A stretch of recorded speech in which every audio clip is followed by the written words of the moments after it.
Good evening friends. आज की update कुछ इस प्रकार से। आज हम सबसे पहले बात करेंगे जर्मन पुलिस ने जो चीनी खुफिया एजेंट को पकड़ा है उसके बारे में। जर्मन पुलिस ने चीन को सैन्य खुफिया जानकारी बेच रहे एक अमेरिकी नागरिक को गिरफ्तार किया है। संघीय अभियोजक कार्यालय ने गुरुवार को एक बयान में कहा कि जर्मनी ने एक अमेरिकी नागरिक को चीन को अमेरिकी सेना के बारे में खुफिया जानकारी देने के संदेह में गिरफ्तार किया है। अमेरिकी नागरिक ने इस खुफिया जानकारी को जर्मनी में तैनात सैनिकों के लिए काम करते हुए हासिल किया था। बयान में कहा गया कि जर्मन गोपनीयता कानून के तहत मार्टिन डी के रूप में पहचाने जाने वाले इस व्यक्ति पर आरोप है कि उसने खुद को एक विदेशी खुफिया एजेंसी के लिए एजेंट के रूप में काम करने के लिए तैयार घोषित किया था।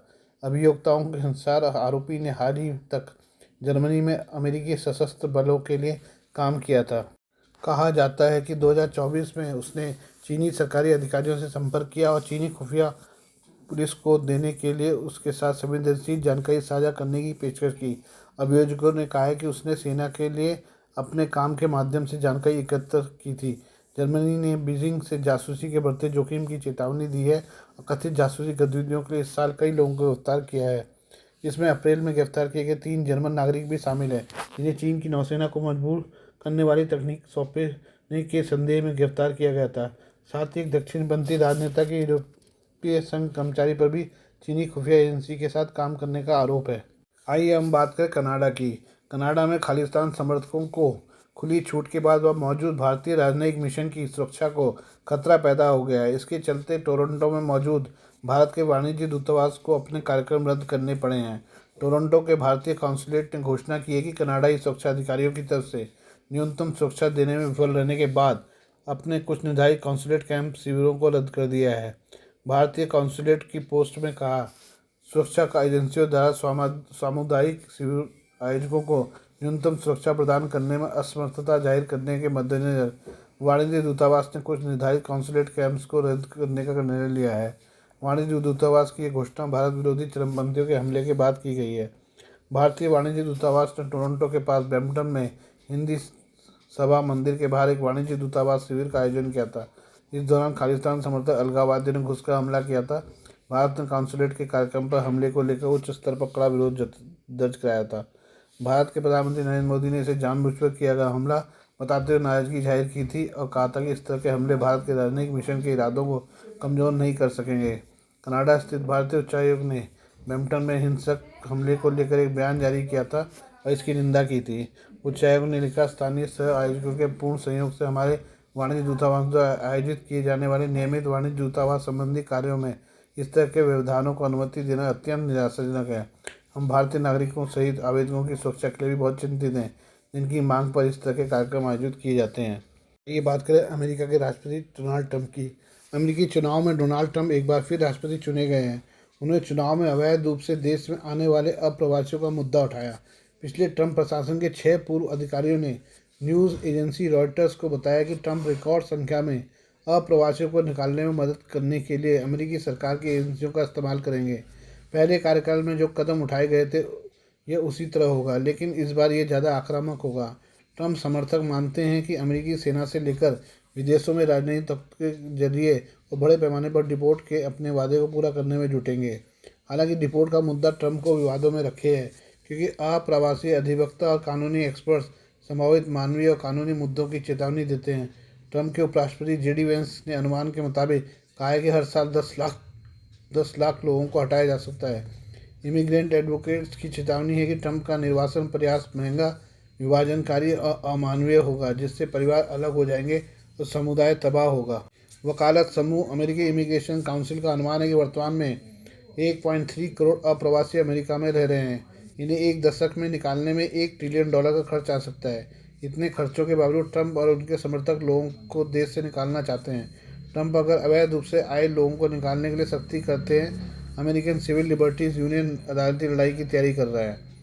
ACLU के वकील ली गेलनेट ने कहा है कि संगठन के राष्ट्रीय कार्यालय के साथ इमिग्रेशन पर ध्यान केंद्रित करने वाले 15 से ज़्यादा वकीलों ने ट्रंप की वापसी की संभावना को लेकर तैयारी में पूरा साल बिताया है। गेलनेट ने कहा कि हमें निश्चित रूप से कोऑर्डिनेट होने और अधिक संसाधनों की जरूरत है, क्योंकि मुझे लगता है कि वे ट्रंप और ज़्यादा तैयारी के साथ आएंगे। पहले कार्यकाल के दौरान ट्रंप की प्रमुख चुनौतियों में से विदेशी सरकारों को अपने नागरिकों को स्वीकार करने के लिए राजी करना था। दोबारा राष्ट्रपति बनना उन देशों पर दबाव डाल सकता है। अमेरिकी राष्ट्रपति चुनाव के नतीजे आ चुके हैं। रिपब्लिकन उम्मीदवार डोनाल्ड ट्रंप ने डेमोक्रेटिक पार्टी की कमला हैरिस को बड़े अंतर से हरा दिया है। सिर्फ इलेक्टोरल कॉलेज ही नहीं, पॉपुलर वोट में भी ट्रंप ने हैरिस के खिलाफ बाजी मार ली है। ऐसे में दुनिया भर से शुभकामनाएं मिल रही हैं। इसी क्रम में चीन के प्रधानमंत्री शी जिनपिंग ने भी ट्रंप को जीत के लिए बधाई दी है। साथ ही दोनों देशों के बीच मतभेदों को दूर करने का सही तरीका तलाशने का भी आह्वान किया है। एक मीडिया रिपोर्ट के अनुसार शी ने ट्रंप को दिए अपने बधाई संदेश में दोनों देशों से बातचीत और संवाद को मजबूत करने, मतभेदों को सही तरीके से सुलझाने और परस्पर लाभकारी सहयोग का विस्तार करने की अपील की। उन्होंने कहा, मैं चीन और अमेरिका से परस्पर लाभकारी सहयोग बढ़ाने का अनुरोध करता हूँ। उन्होंने कहा, मैं चीन और अमेरिका के लिए नए दौर में साथ रहने का सही रास्ता अपनाने का आह्वान करता हूँ। दुनिया की दो शीर्ष अर्थव्यवस्थाओं वाले दोनों देशों को संवाद और संचार मजबूत करना चाहिए। अमेरिकी राष्ट्रपति चुनाव में पूर्व राष्ट्रपति की भारी जीत हुई है। ट्रंप ने अपने पहले कार्यकाल में चीन के खिलाफ सख्त नीति अपनाई थी, जिसमें अमेरिका को 380 अरब डॉलर से अधिक चीनी निर्यात पर शुल्क लगाना शामिल था। हालांकि इस पर बीजिंग ने सतर्कतापूर्व प्रतिक्रिया व्यक्त की और कहा कि वो अमेरिकी लोगों की पसंद का सम्मान करता है। चीनी विदेश मंत्रालय के प्रवक्ता माओ निंग ने कहा कि अमेरिका के प्रति हमारी नीति लगातार बनी हुई है और हम अपनी सम्मान, शांतिपूर्ण अस्तित्व और जीत के सिद्धांतों के अनुसार चीन अमेरिकी संबंधों को देखना संभालना जारी रखेंगे। उन्होंने ट्रंप के चीनी आयात पर टैरिफ बढ़ाने के चुनावी वादे में पूछे गए सवाल का जवाब देने से इनकार कर दिया। उन्होंने कहा कि हम काल्पनिक सवालों का जवाब नहीं देंगे। 4 साल के अंतराल के बाद दूसरे कार्यकाल के लिए अमेरिकी राष्ट्रपति के रूप में ट्रंप की वापसी ने बीजिंग की चिंताओं को बढ़ा दिया है, खासतौर तब जब चीनी अर्थव्यवस्था गंभीर मंदी का सामना कर रही है, जिसके परिणामस्वरूप विकास दर और कारोबारी माहौल में गिरावट आई है। नौकरियां खत्म हो रही हैं और बेरोजगारी बढ़ रही है। अमेरिका के पूर्व राष्ट्रपति डोनाल्ड ट्रंप अब देश के नए राष्ट्रपति होंगे।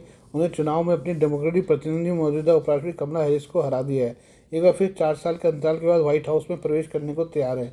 बताया जा रहा है कि ट्रंप और उनकी टीम आने वाले हफ्तों में अपने नए मंत्रिमंडल और प्रशासन के अन्य उच्च अधिकारियों को चुनने की प्रक्रिया शुरू कर देंगे। इनमें कश्यप काश पटेल का नाम खासा चर्चा में है। इस पद के लिए चर्चाओं में है कश्यप। कई रिपोर्ट में ऐसा बताया जा रहा है कि ट्रंप कश्यप पटेल को अमेरिका में सेंट्रल इंटेलिजेंस एजेंसी यानी CIA के चीफ की जिम्मेदारी दे सकते हैं। वह इस पद पर नियुक्त होने के लिए शीर्ष दावेदार बताए जा रहे हैं। कई ट्रंप सहयोगियों ने CIA प्रमुख के रूप में नियुक्ति के लिए पटेल का नाम आगे रखा है। आइए जानते हैं कि आखिर कौन है डोनाल्ड ट्रंप के विश्वस्त और नज़दीकी भारतवंशी कश्यप पटेल। भारतीय मूल के पटेल ट्रंप के वफादार हैं।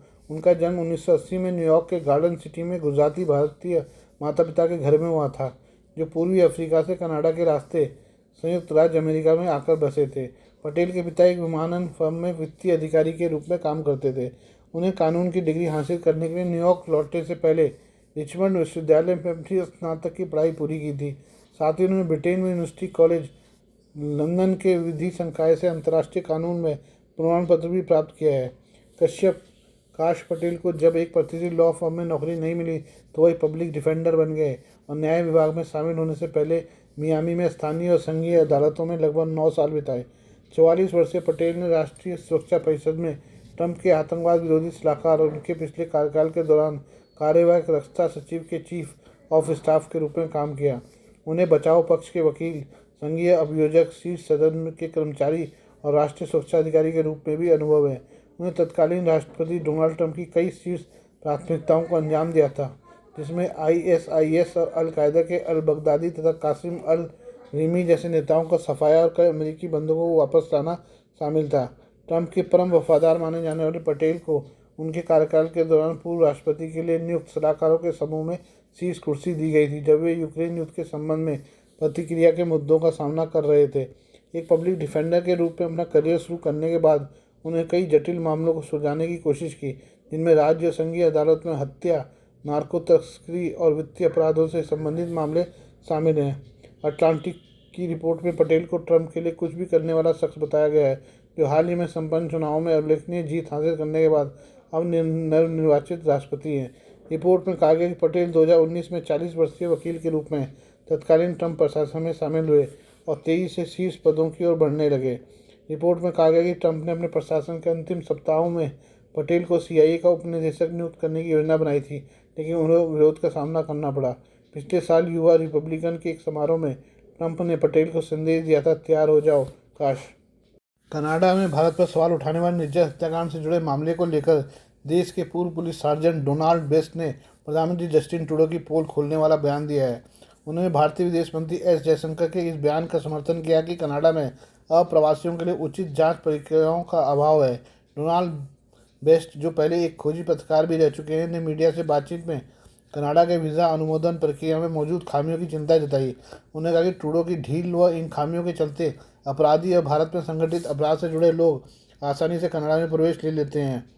बेस्ट ने यह भी बताया कि कनाडा में खालिस्तानी अलगाववादियों को राजनीतिक स्थान मिलने के बारे में भारत की चिंताएं अत्यंत जायज़ हैं। उन्होंने कहा, भारत के विदेश मंत्री ने यह सही कहा है कि कनाडा उन अपराधियों को वीज़ा दे रहा है जो भारत में संगठित अपराध से जुड़े हुए हैं। उन्होंने यह भी कहा कि कनाडा में अप्रवासियों की पर्याप्त जाँच नहीं हो रही है, जिसके कारण खालिस्तानी समूहों की संख्या में बढ़ोतरी हो रही है। बेस्ट ने प्रधानमंत्री जस्टिन ट्रूडो की नीतियों की आलोचना करते हुए कहा कि कनाडा की छोटी जनसंख्या के बावजूद पिछले 2 वर्षों में लगभग 5% अप्रवासी आए हैं, जो देश की सामाजिक और आर्थिक स्थिरता पर नकारात्मक प्रभाव डाल रहे हैं। उन्होंने कहा कि यह बहुत उथल पुथल है। हमारे पास केवल 40 मिलियन लोग हैं और इतने कम समय में अगर 5% आबादी बढ़ रही है तो एक गंभीर चिंता का विषय है।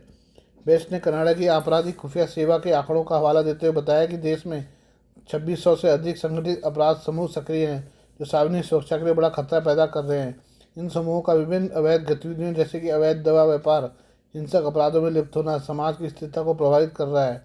भारत सरकार ने भी कनाडा में खालिस्तानी चरमपंथियों के मामले को लेकर चिंता जताई है, जो एक स्वतंत्र सिख राज्य की मांग कर रहे हैं। Please do like, share and subscribe this channel of my news, views and analysis by Prakash.